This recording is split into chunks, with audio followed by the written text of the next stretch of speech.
Hello everybody and welcome back to Victoria 3, where on paper, we are stronger than either France or Britain. However, we are a little bit of a paper tiger here because we cannot really economically sustain a massive war effort. So that is a bit of a problem for us, of course. We are, I believe, allied with China now, right? We did accept that? Yes, we did. So on paper, we appear incredibly strong. China is also a paper tiger, and I think more of one than we are. So that is definitely interesting. We're going to tick forward here. I did move up this government administration because we are still technically negative in our bureaucracy. So that is all well and good. What isn't well and good is our finances. So that's fine for the moment. I'm not too concerned about it. We did just finish the Trans-Siberian Railway, which is good. An extensive railway line now connects Moscow to Okhotsk. Excellent. So we could definitely get the mines throughput here, or the railway building throughput. And honestly, I think the mines throughput is what we want. So that'll be absolutely fine. That will be very useful. We do still have a bunch of transportation input goods shortages. And Professional Army moves up to enactment, or rather adoption. Sounds good. So that is all absolutely fine for the moment. What isn't fine is our deficit. We definitely need to deal with that.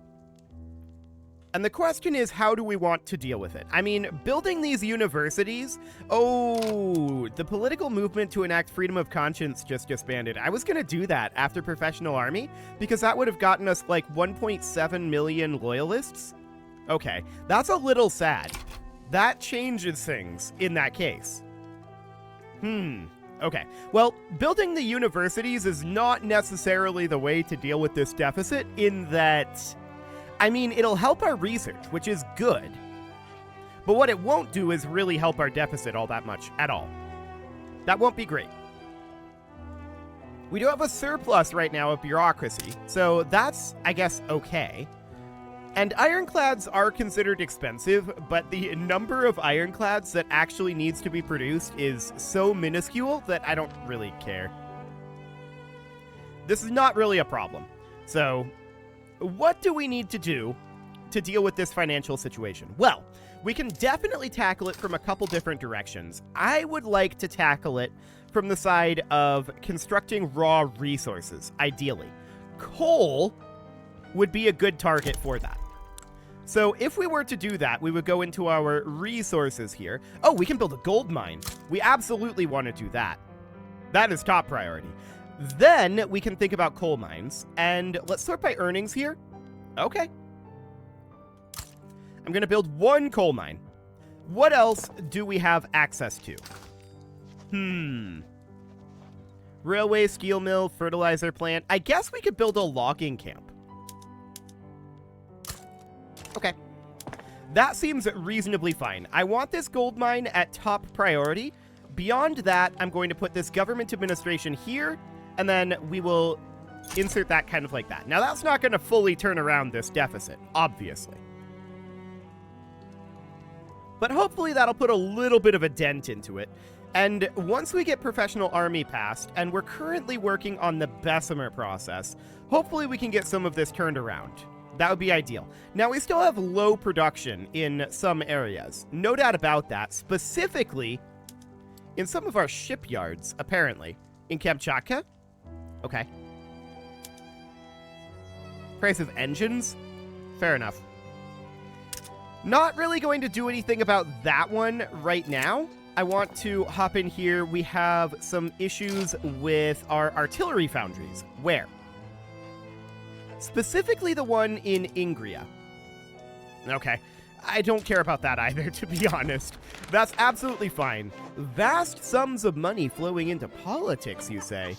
Yeah, we're not going to allow that. We're just going to boost up our enactment time and success chance here. Political strength from wealth is going to happen, but it's not really ideal. So that is fine. The 5th Russian Army has low organization. Why is this? What is the reason behind the current maximum? Insufficient command limit. 53 out of 30. Oh, that would do it.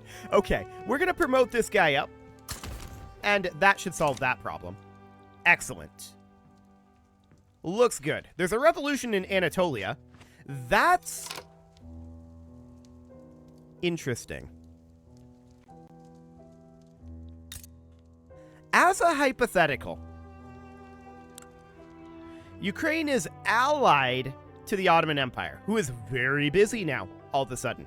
They have a defensive pact with Belarus, with Poland, and with Romania. That would be a lot if we were to take it all. I mean, that would be a lot of infamy. We are almost out of infamy, though. I'm thinking about doing it. I'm definitely thinking about doing it. So that would mean an attack on Ukraine. Of course, we can't really make them a protectorate.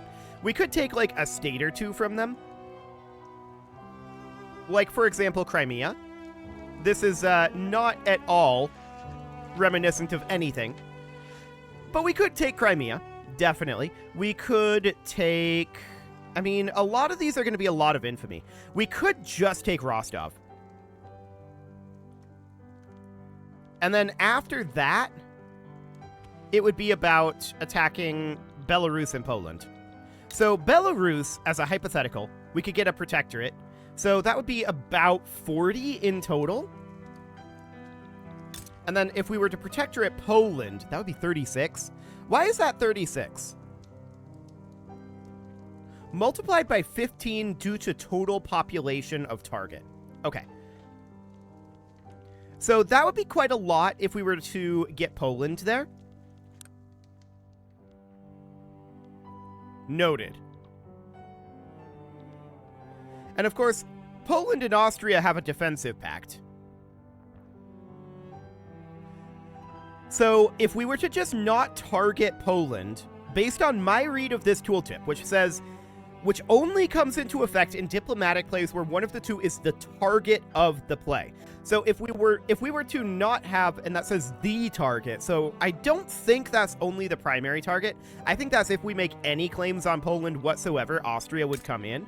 Now, to be clear, I believe that we could beat Austria, but it would probably be a more expensive war than we want. So, the idea here is we leave Poland alone. We vassalize Belarus, and then we just take Rostov from Ukraine. So with an alliance, if we check in here, countries engaged in an alliance may always side with each other in diplomatic plays, regardless of if the other side maintains an active interest. This applies no matter if the target is the initiator or target of the play. Okay. So that's absolutely fine. So if we were to attack Belarus here, they have a defensive pact with Lithuania. And Lithuania is a protectorate of France. So if we look at this tooltip, this doesn't really tell us anything. So I'm thinking we attack directly Ukraine. They have the alliance with the Ottoman Empire, but the Ottoman Empire is very busy all of a sudden. So this is a good opportunity for us. We would just carve off Rostov for now. Nothing more from Ukraine, just Rostov. We can force this diplomatic play. There we go. And we know that there's going to be two fronts here, so that's fine. We can mobilize our smaller army to go deploy to this front. And then we can mobilize one of our larger armies, and of course this is going to be expensive, to go deploy to this front. And that's all reasonably fine. We also need to promote this guy up. There we go. So, now we know that there's going to be more here. But for now, that's okay. I want these guys to make sure that they are on advanced front for the moment. We might change that later. And this guy is on advanced front as well. Okay, so let's get these guys mobilized. Let's bump our taxes up for the duration of this war. It's going to be expensive no matter what. Okay, so that looks reasonably fine for the moment. We'll see who all ends up joining in this. So that's a diplomatic play in Anatolia. And in the Caucasus, we can see that Poland and Belarus, as expected, are leaning towards joining with Ukraine. China's leaning towards joining with us, but to be honest, we don't really need China's help? Probably. We would accept it if they were going to join for free. So, what would we be able to do? Just call ally? They would accept if we just called ally. So I'm going to do that, which does use up some diplomatic maneuverings. There we go. So China accepted. Us plus China means that everyone else is suddenly not going to think very well of this. So I want to add the war goal for Belarus right now. So that would be make protectorate. No, not Ukraine. We need Belarus to join. Okay, Poland joins, which is reasonably expected. But where's Belarus? There's Belarus. Okay, so at this point, Belarus has joined, and we want to add a war goal to make protectorate of Belarus. That's the cheapest one here. We'll get Poland another time. But if we do this, that will put us up to infamous at 42. And Egypt will side with Ukraine. Okay. So I'm going to shift these guys over to being on the defensive front. Like so. The US sided with Ukraine. Okay. That's a little awkward.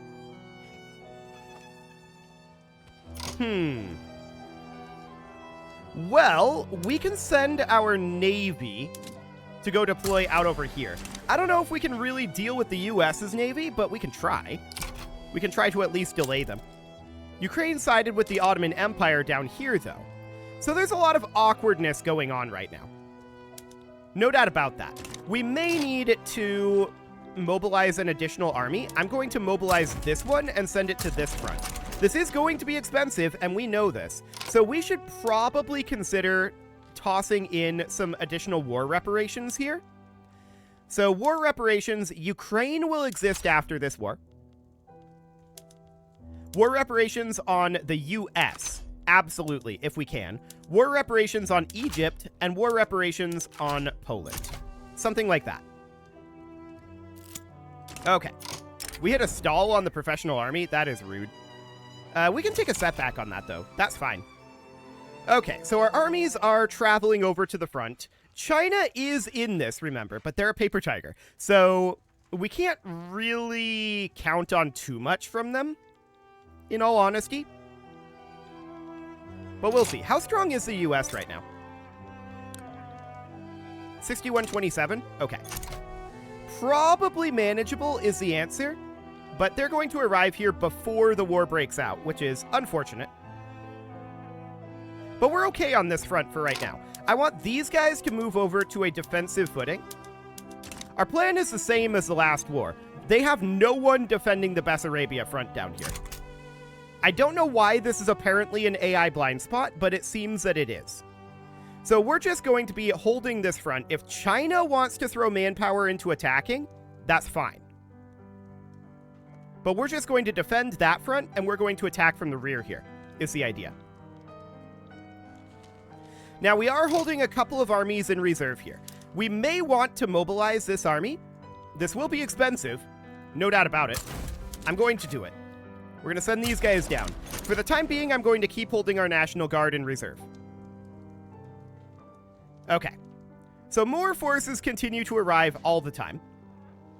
And this war will break out eventually. Eventually.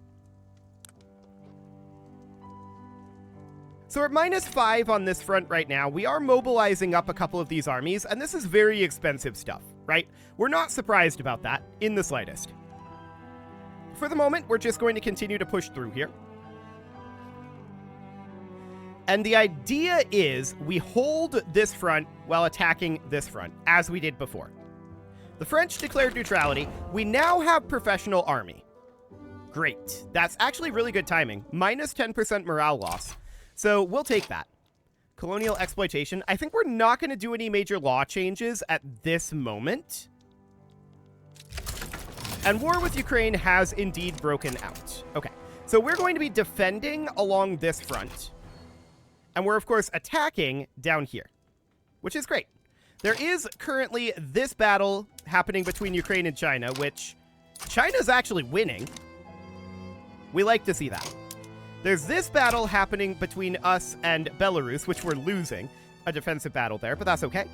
We are going to be pressing in down over this way. Absolutely. Have we attacked here yet?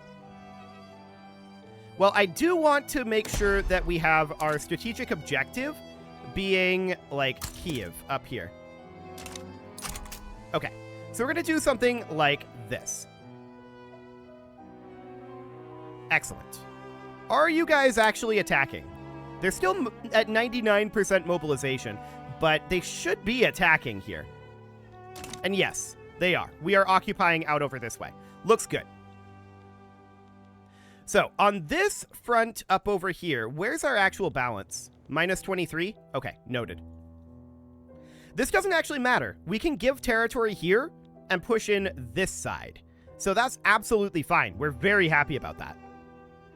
I really don't mind what we have going on here right now. The major problem, of course, is the fact that A, the US joined, which is not great, and B, the fact that we're running a big deficit right now.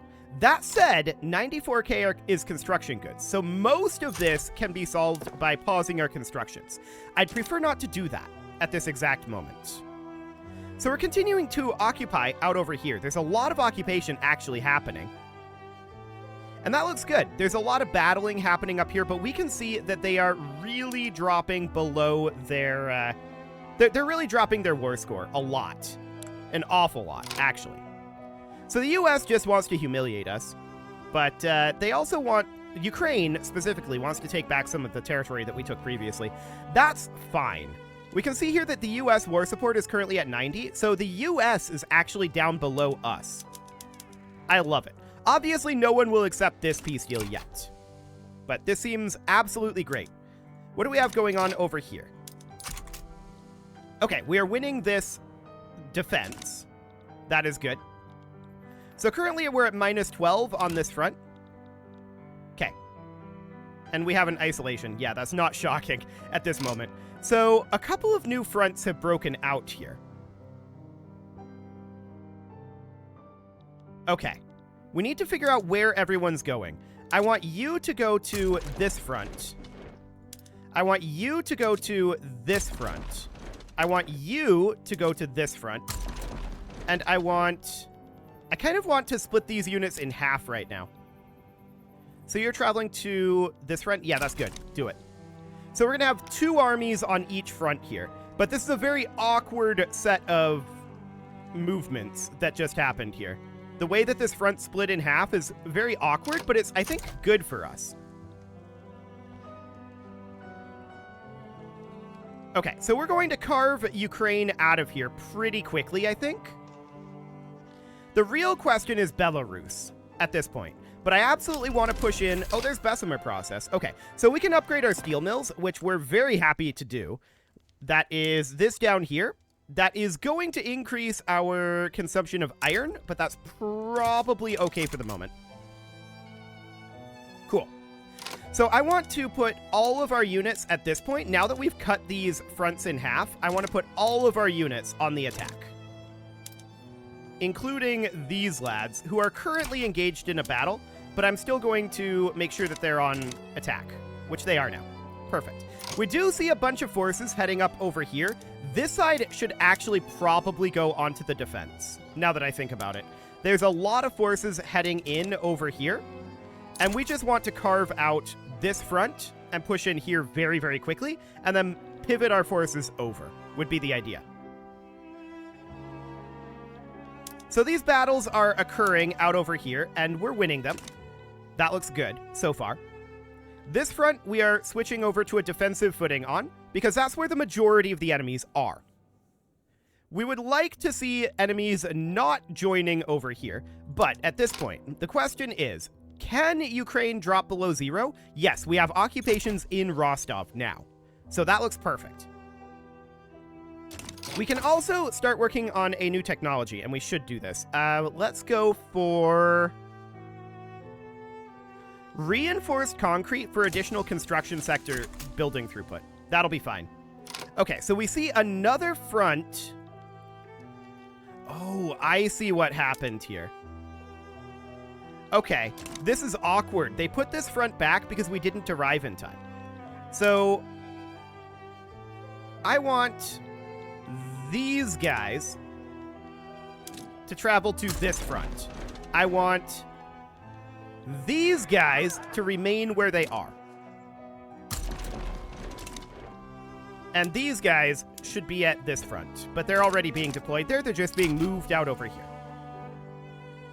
Okay, that was very awkward, what just happened there. No doubt about that. But we're going to head over here and see what we can do about it. Man, that was very awkward, the way that these redeployed. Things looked really good there for a moment, and then things just redeployed, and it was not great. We're going to try this again. Same plan as before. They're not actually defending this front, and I want to make sure that these guys are set to advance front. There we go. So that means that Ukraine can't be dropped below 0 because they pushed us back out of Rostov there with that, which is very, very awkward for us. No doubt about that. But we're going to continue to push in over here, and we should be able to recreate the carved-in half situation that we had before. It just took too long to deploy everyone where we wanted them to be, I think. So we're just going to continue to push in here and occupy this area. Excellent. Once we push Ukraine out of here, things are going to get very, very good for us once we get Ukraine to exit the war. So the question is, how close is Ukraine to wanting to exit this war? They have 138 reasons not to capitulate right now. Fair enough. But we need to drop them below 0, obviously. So we need to occupy some of Rostov. I want this front to, at this point, push over to Rostov. So we need to designate our strategic objective from here to here. Okay. Something along the lines of that. Excellent. So I want to push this way, not this way, is the idea. They are starting to resist us on this front, but they're not doing a very good job of it, to be honest. So we are still having difficulty on this front, but that is fully expected at this point. All we're trying to do is hold them off there while we come in the back door. So that'll be fine. We are seeing that they are taking significantly higher losses than we are, and the cost of their war is higher than ours. Actually, we're seeing our deficit improve right now, which is pretty decent, but our manpower is definitely getting a little low. Yeah, we need these guys to return to their HQ. That's okay. I'm not surprised that eventually the US decided to remove our fleet. That is reasonably expected. Okay, so we're continuing to occupy Ukraine here, and eventually we'll get some occupations in Rostov. Eventually. Right now, that's not happening, and we can see capitulation desires are definitely dropping. Egypt is down to 45 capitulation desire, which is very interesting. Okay, so now we're seeing this redeployment again. So we've carved them in half, and I want these guys to go deploy to this front in an offensive footing for right now. The rest of these units we're going to keep on this front. Okay, so it'll be something kind of like this. And I want these units, do we want them to be on an offensive or defensive footing? I think we want them to be on a defensive footing on this front for right now. Just hold this front while we clean this up, is the idea. This will give us access to Rostov, and we can see that Ukraine is dropping below 0 now on their war support. So that is very, very good. Capitulation desire, okay, war support for everybody is pretty much 0 at this point. Cool. Minus war exhaustion from casualties, that's good. And we want to continue to gain ground over here. I want this front wiped out, and then this front we're just going to be a little bit cautious on. So that seems fine for right now. Ukraine is going to want to make peace very soon. They're at 76 capitulation desire, make that 68. And this is going to go continually worse for them. So that sounds good. But this war is expensive. There's no doubt about that. That's why we declared the war reparations. So that's all good. Ukraine is down to minus 74 war support now. This seems like it's going pretty well, all things considered. Minus 10% dependence income. I guess that's fine. Our finances are getting better, but that's because our manpower is dropping. So that's not necessarily a good thing. We know that manpower can be a concern. No doubt about that. We're going to continue to work on our railways. We should probably bring this railway up to, like, here or so for now. But we're going to want to move the rest of these railways up and intersperse the universities. We might actually be... Ooh, Ukraine just capitulated. Okay. So currently, Poland is proposing a white peace. We do not accept that. So we got this territory from Ukraine. That seems great. We do need to incorporate that. So we'll get Rostov incorporating. And this needs to be incorporating as well. They rebelled against us, and that's fine. Ingria and Rostov. Okay. Looks good. So we're going to move some forces up over here. Now that Ukraine is no longer involved, this is at 0. We'll see what happens once these forces actually arrive. They're all redeploying right now. Minus 100, because our forces are all moving. Why did our forces abandon the front? They just went back to the HQ. Don't do that. Go to the front lines. The front line that didn't actually fundamentally change for you. Okay, that is a behavior that should not happen. So, do a promotion, sure. The armed forces are fine. We'll allow them to force our hand there. So yeah, our forces just abandoning the front there. That's very obnoxious of them. I don't know why they did that, but whatever. So we're going to position here, and we could start to do some attacks here. And I feel like that's maybe okay. So we'll set all of these to attack. And I want the strategic objective to be here. Okay, something like that. Excellent. So at this point, I don't think we're going to get the American or the Egyptian war reparations, unfortunately. But we do want to push into Belarus. No doubt about that. We have a very large advantage in this front right now because the US forces also went home, as did the Chinese forces. So that's intriguing. And the Egyptian forces. We had a lot less of a distance to travel here. So that means that we can use this time to push in. We're losing this battle right now, which is awkward, but we can definitely push in here.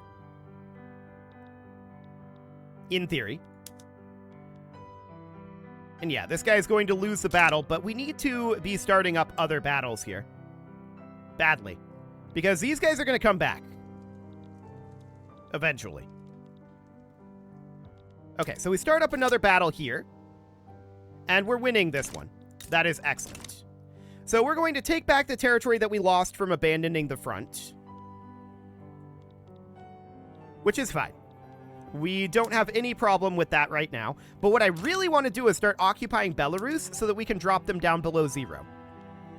That would be ideal. Now, I don't think we're ever going to see Egyptian or American capitulation here.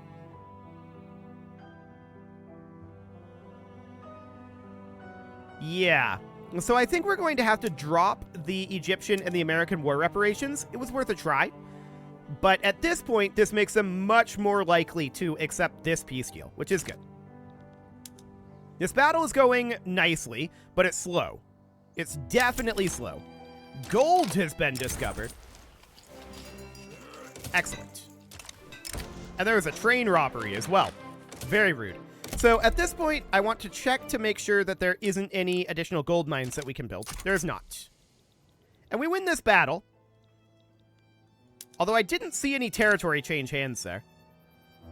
And then somebody launched an attack with 1 unit down here? Okay. Well, we're just going to continue to press through this Belarusian force. Hopefully, we'll be able to start actually reducing them below 0 soon. Currently, Poland is the war leader.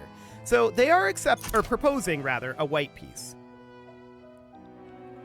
We could piece out of this if we wanted to, but I want to get Belarus. I don't want to white piece this. Okay. So we need to push in over here. We need to win this battle, which will eventually happen. But this is definitely a big war. It blew up into a bigger war than I had hoped. I'd hoped that the U.S. I hadn't even considered that the U.S. might join. What's going on over here? Actually, the U.S. is invading China. You know what? That's okay. I'm not too concerned about that. So we're going to attack down over here now. We finally have some occupation into Belarus. That is good. That means that Belarus theoretically can drop below 0 war support, right? I think we have to occupy their capital, though. Which, of course, would be Minsk, down here. So we need to really start pushing in over here, but they are, since the Americans are not focusing on this front, they are really going to start losing here very badly. They cannot hold us off. So that looks good. Eventually this battle will end. And eventually we'll see additional battles starting across this front. I don't know why we're only fighting one battle at a time right now. It feels like we should be able to fight more with all of these armies that we have here. But okay. Surprisingly, China is sending forces to this front. They should really be focused on their own defense. I don't know what they're doing with that. Okay, so that was a failed defense there. This attack we are failing, and that makes sense. 29 to 39. Yeah. Actually, it turned around. Do they not have the numbers? 58 to 26. Yeah, they just don't have the numbers. And we got a better... We upped our average offense here. Fascinating. Okay, so we're going to continue to push into Belarus here. And at this point, everyone would accept this except Poland, who proposed a white peace. We're not going to accept a white peace, obviously. Would Poland actually accept this as it is? Because currently everyone would accept...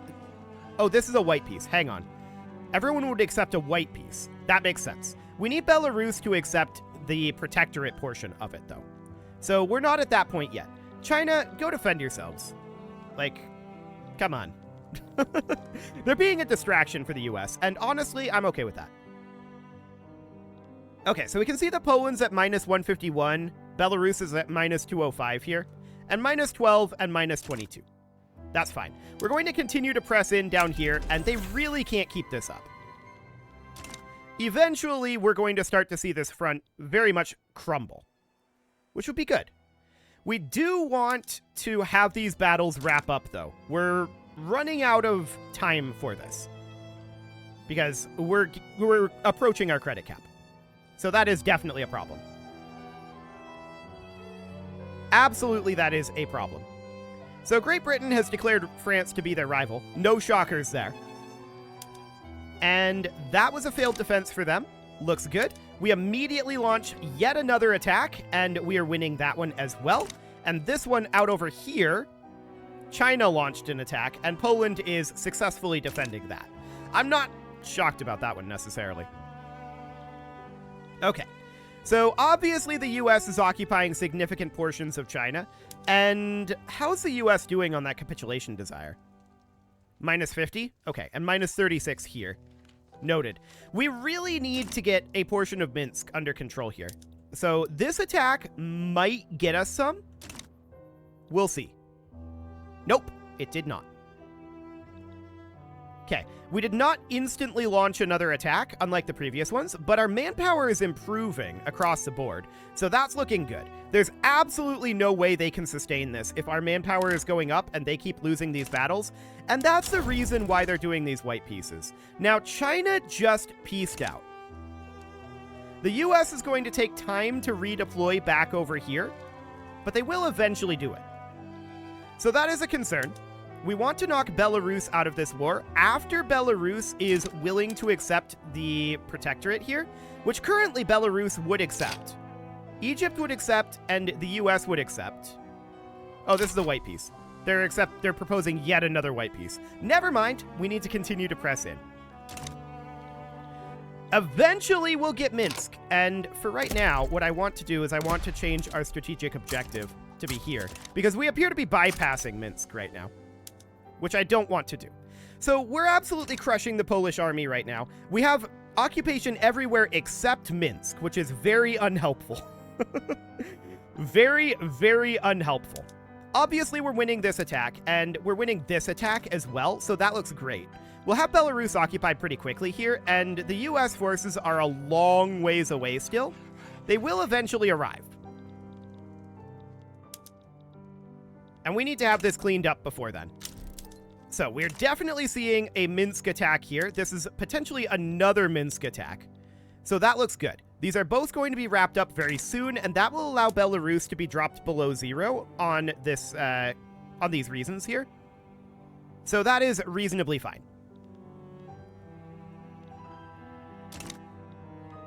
Okay, wait. Large amounts of Ukrainian people are going to Hudson Bay. That's interesting. Whatever, it's probably fine. So we're going to finish up these battles here. Okay, I'm going to move these guys over to the Polish front. We have a pretty big pocket here at this point, but now we finally have some Minsk occupation.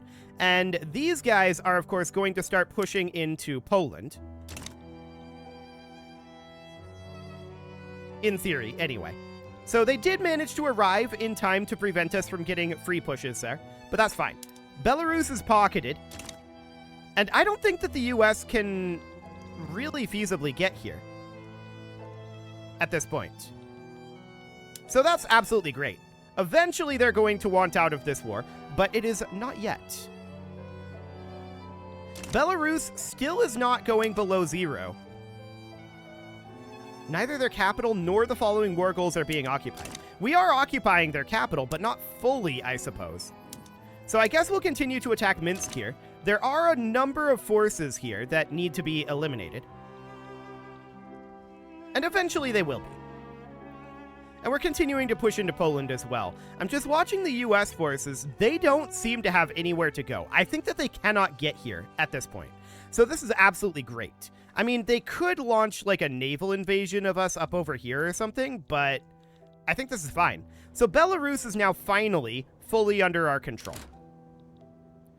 Poland is proposing a deal here, which is a white peace. We're not going to accept that, obviously. So we're going to have to wait until this white peace expires, 20 days on that. That'll buy us some time to push further into Poland, but honestly, this is pretty over at this point. We see some Egyptian armies making their way through Austria, but I really don't think Egypt can hold us. Belarus just capitulated. Okay, so with Belarus capitulating, this is currently a white peace, and I think that we're going to end up accepting a white peace, but we can definitely get Polish... Well, no, we're not, because we can definitely get Polish war reparations. We cannot get Egyptian or American war reparations, I'm pretty sure. But we can definitely get Polish war reparations, which they're not quite ready to do yet. But honestly, given how occupied they are, they will very, very soon. At which point the war will be over. Okay, they will now accept this. The US would not accept this.